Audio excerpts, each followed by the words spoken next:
And once again, good morning, U.S. Open fans. Please welcome the chairman of the board and president of the USTA, Katrina Adams.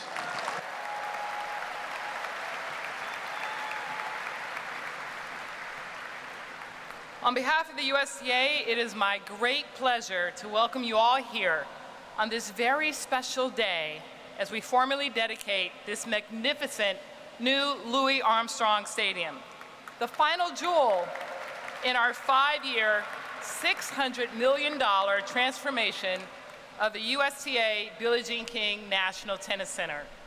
This beautiful new 14,000-seat stadium, complete with its own retractable roof, will provide our world-class U.S. Open players with another grand stage, and will provide our world-class fans with another great venue to experience all the thrills and excitement of the game.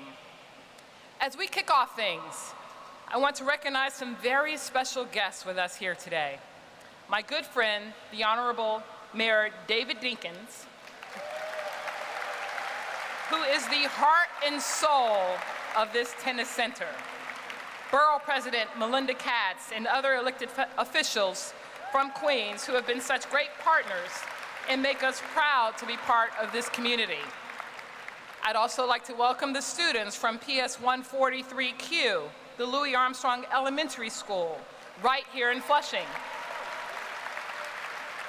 Guests from the Louis Armstrong Educational Foundation and Museum, and a shout out to some of our longtime Louis Armstrong subscribers. This is your stadium.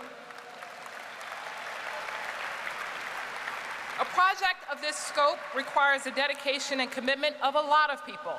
I'd like to recognize and thank the USTA's Executive Director and Chief Executive Officer, Gordon Smith, our Chief Operating Officer here at National Tennis Center, Danny Zausner, and his remarkable team, our great friends at Rossetti and Hunt Construction, and of course, all of the members of the USTA board, past and present, who believed and supported our shared vision of a world-class facility for this world-class event.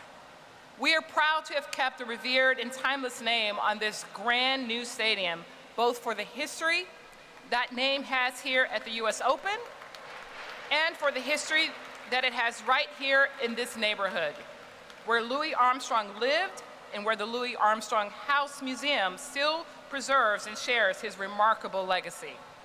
We are thrilled to continue to honor that legacy with this stadium, and we consider it a fitting tribute to a singular talent and a true American icon.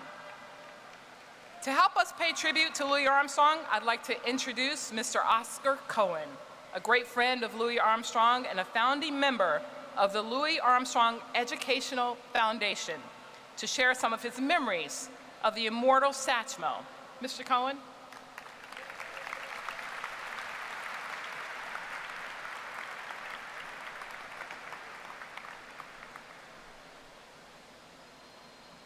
I met Louis Armstrong when I was 15 or 16 years old. I was working after high school as an office boy for his manager, his booking agent, and best friend, Joe Glazer. Many famous critics wrote that Louis Armstrong was the greatest jazz trumpet player and best jazz vocalist that ever lived. Louis recorded many hit records, and in 1964, had the good fortune recording the hit song, Hello Dolly, which replaced the Beatles from the #1 pop best-selling musical charts. In 1970, Louis and Lucille Armstrong formed the Louis Armstrong Educational Foundation. As Pops always said, I want to give back some of the goodness I received. Louis and Lucille lived a few minutes away from here in Corona, Queens. Today would have been one of Louis' greatest moments. I want to thank you for Joe Glazer, Lucille Armstrong, and especially Pops, who always said, "What a wonderful world." Thank you.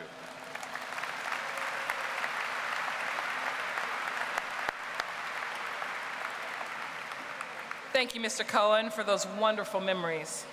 And memories are what the US Open is all about. We created a lifetime of amazing memories in the old Louis Armstrong Stadium.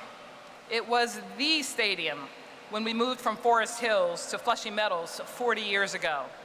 This was a stage upon which so many of the game's greatest champions earned that ultimate accolade. Let's take a look at some of the magic that was Louis Armstrong Stadium.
Wow, so many great moments, so many great champions.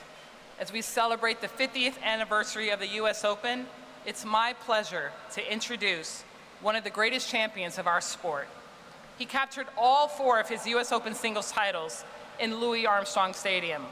He's a member of the International Tennis Hall of Fame, and perhaps most importantly, he's from right here in Queens. My friend, John McEnroe.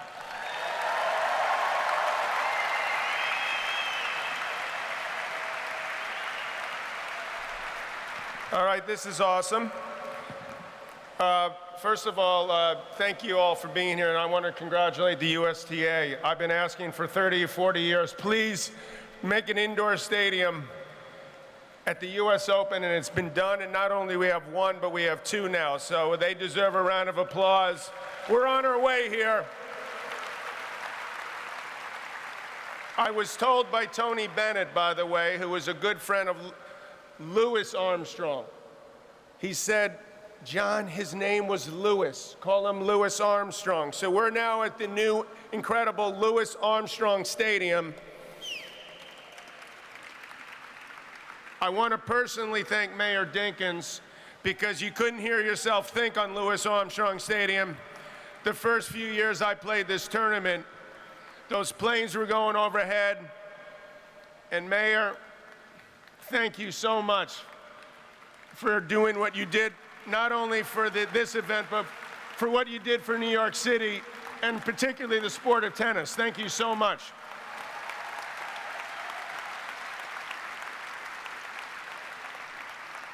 So you can imagine a kid from Queens, Douglas in Queens, growing up. My dream was always to play here at the US Open and maybe one day get on the court and play in Louis Armstrong Stadium.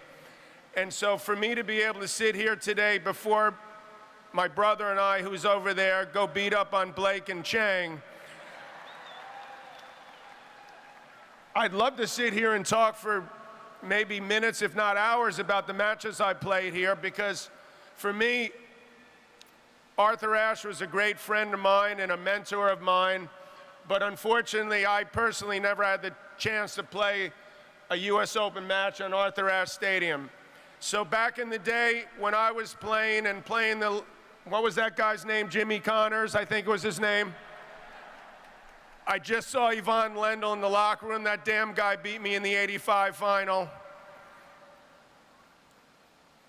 But we had the opportunity. This was the biggest stadium in the world when we were playing the US Open, and I got a chance to play this and win this event 4 times. Super Saturday was the one, the most memorable, being in 1984. where we played until 11:20 at night and had to come back and play the next day. My proudest moment at the US Open was 1980, where I was able to beat Lendl, Connors, and Borg in consecutive matches. Oh, thank you.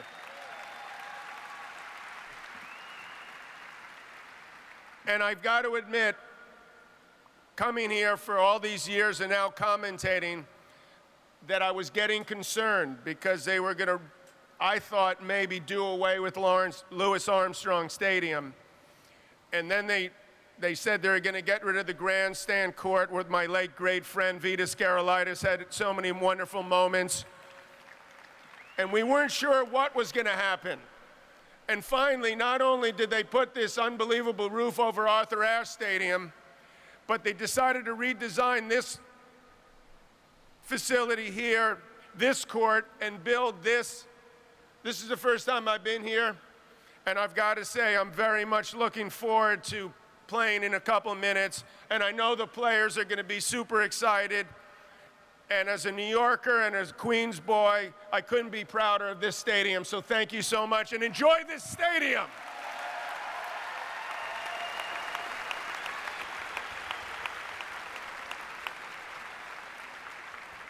Thank you, John. And only a true friend can correct you on national television about the pronunciation of such a great legend. So thank you for sharing that story from Tony Bennett. So I will now refer to this as the Louis Armstrong Stadium, John. Thank you very much.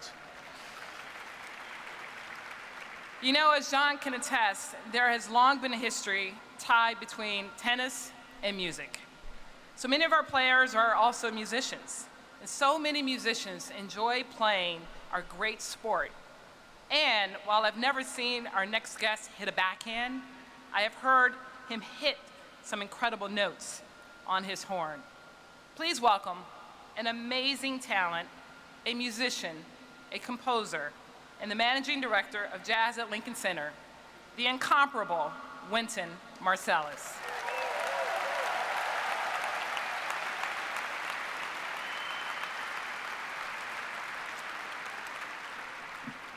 Thank you so much. Good morning, everybody. Thank you. I'd like to acknowledge Katrina, fantastic job. Gordon Smith, the USTA. Oscar Cohen with that beautiful jacket.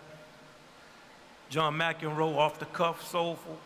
Danny Zausner, Matthew Rossetti, and of course, David Dinkins. It's an honor to be here this morning as we dedicate the newly refurbished Louis Armstrong Stadium.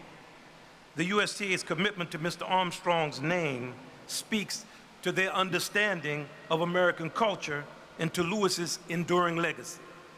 It also reaffirms his place in the history of Queens, of New York City, and of his international status as an American ambassador of the First Order. Louis Armstrong played and sang with such sweetness, sophistication, deep, deep soul, fire, and absolute accuracy. His innovations changed and enriched the world of music forever. Though he was from New Orleans and was a dedicated gumbo eater, he settled in Queens, and he brought his special brand of down-home feeling to this borough. His life's ambition to elevate our spirits and make our world kinder and more equitable for future generations continues through the work of the Louis Armstrong Educational Foundation and the Louis Armstrong House Museum. If you haven't checked the House Museum out, it's right here. Go check it out. He would be so proud of this moment. He was such a deeply human feeling and unbelievable genius. Jazz and tennis have many connections. Both feature improvisation on a set form. This court is a form. Rhythmic syncopation of sound and silence. The pressure to make intelligent and definitive decisions in a moment of presentness. And you have to practice, practice, practice. Some years ago, as part of the Newport Jazz Festival, we played at the International Tennis Hall of Fame. There, I realized that the legacy of tennis is also like that of jazz. Definitive players whose achievements remain inspirational as memories come from all over this planet. This is what we celebrate, and who better to celebrate it with than Louis Armstrong, someone who was at one point the most recognized and beloved person in the entire world. It is also fitting that this stadium stands on the grounds with Arthur Ashe Stadium. Arthur and Lewis were both tireless champions of American civil rights, and Arthur absolutely loved jazz.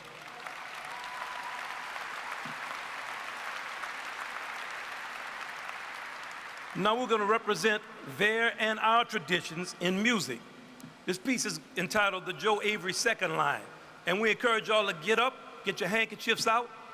We're going to give you a New Orleans style second line, and we need y'all to get your towels, whatever you got, wave it around, get up, shake a tail feather. Let's see about it.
Let's hear it.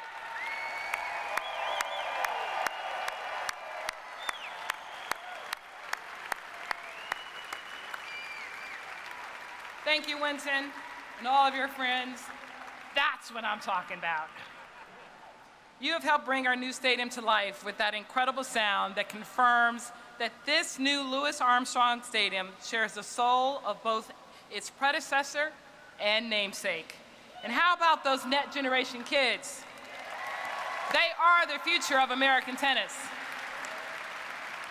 I mentioned it earlier, but it bears repeating. The US Open is about making memories for our players and our fans. So today, on this spot,